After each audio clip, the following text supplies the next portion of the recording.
No one expected the hearing to turn into a national reckoning. It started like any other committee meeting: half-filled seats, quiet chatter, and staffers reviewing paperwork under fluorescent lights. The topic? A dry-sounding debate about fairness in college admissions. A conversation Congress had had 100 times before.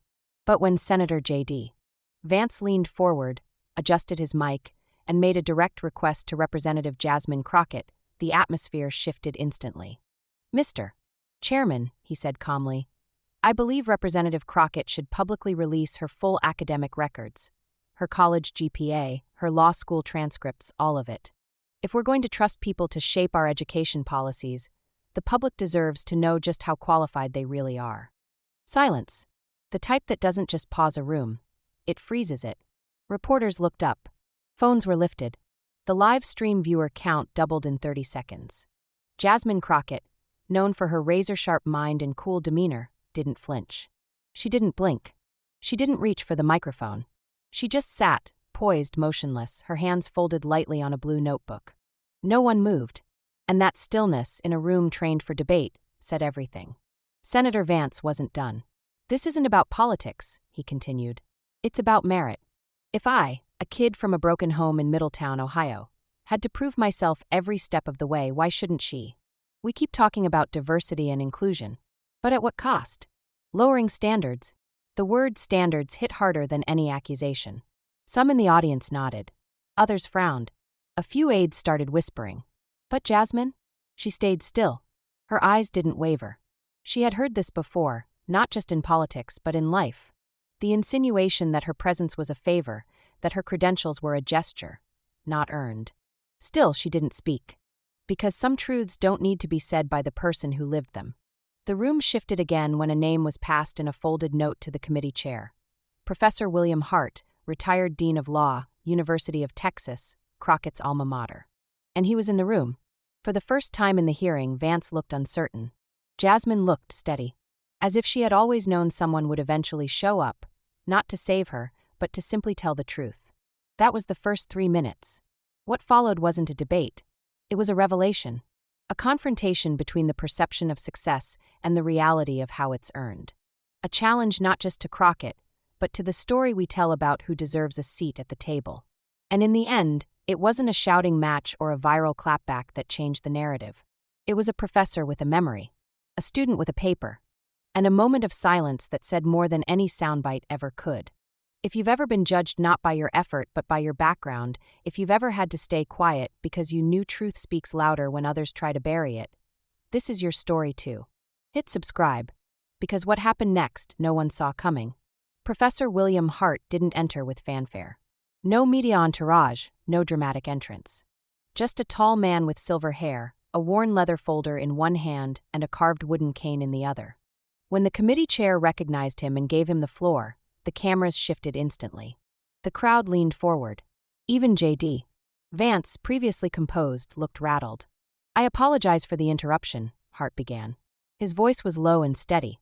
"But I believe fairness demands I speak, not for either side, but for the truth." He opened the folder and held up a document enclosed in a plastic sleeve.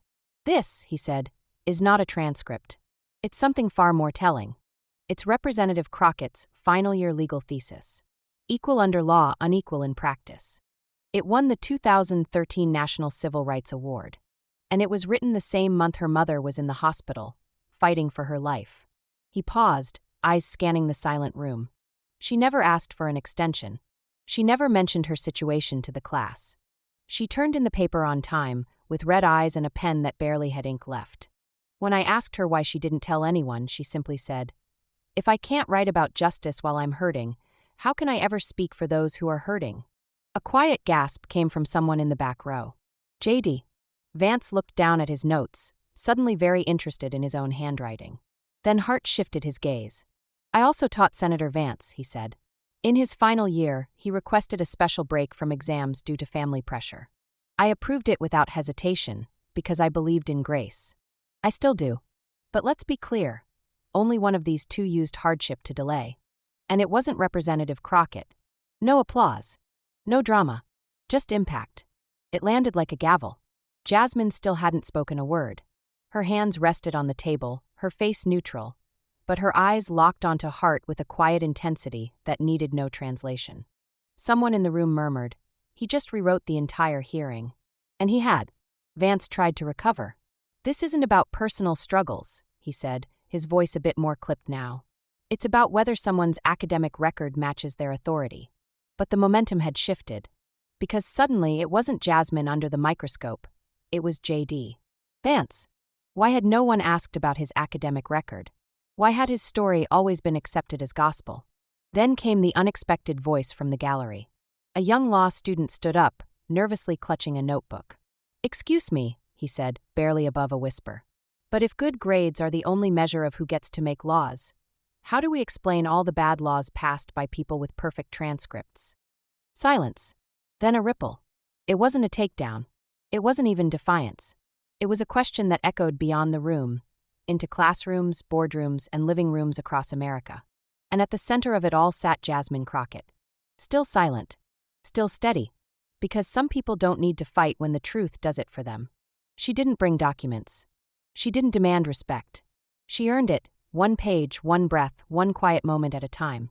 If you've ever had someone try to measure your worth with numbers instead of your story, ask yourself, who gets to define success? And why do we only question it when it doesn't look like us? Stay with us. The final moment is something you won't forget. As Professor Hart stepped back from the table, he placed the thesis, carefully, deliberately, in front of Jasmine Crockett.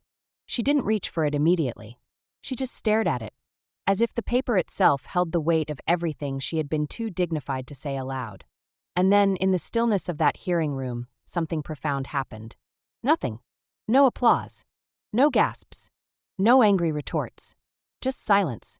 The kind of silence that only follows the truth when it no longer needs to be debated. JD Vance sat frozen. His hand, which had been gripping the edge of the table, slowly released. He looked up, toward Jasmine, toward Hart, and then down again. There was no attack to launch, no narrative to spin. He had demanded grades.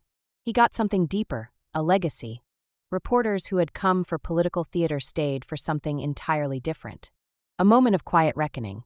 By the end of the day, the clip of Hart's testimony had gone viral. A TikTok video capturing the line, "Only one of them used hardship as an excuse to delay," and it wasn't Representative Crockett, had over 3 million views by nightfall. On Twitter, people weren't debating education policy. They were sharing their own stories. Stories of being doubted, dismissed, told they needed to prove something simply because of where they came from or how they looked. Jasmine Crockett didn't join the media frenzy. No interviews. No press statements. At 7 a.m. the next day, she posted a single sentence on X. "Not everyone in the same class learns the same lesson." No hashtags. No photo. Just words. And those words traveled further than any broadcast.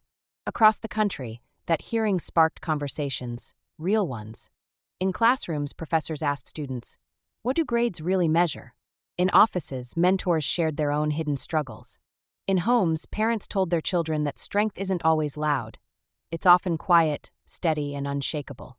A week later, The Atlantic ran a cover story titled "The Power of Not Speaking," featuring a photograph of Jasmine Crockett, notebook closed, the thesis resting in her lap, sunlight brushing across her hands.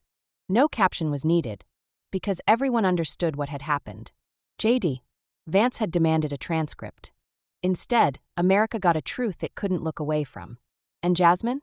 She returned to work. No victory laps. No gloating.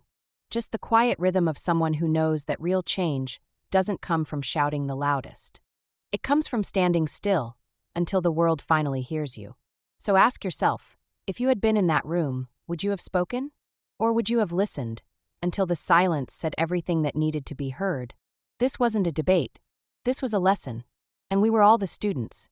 In the end, Jasmine Crockett didn't win by outshouting anyone. She won by standing still. In a world obsessed with proving worth, she proved that dignity doesn't need permission and truth doesn't need volume. While others demanded records, she offered resilience. While they pushed narratives, she held the line. Her silence wasn't weakness. It was wisdom waiting for its moment.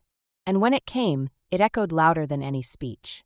Because real power isn't always spoken. Sometimes it's simply witnessed.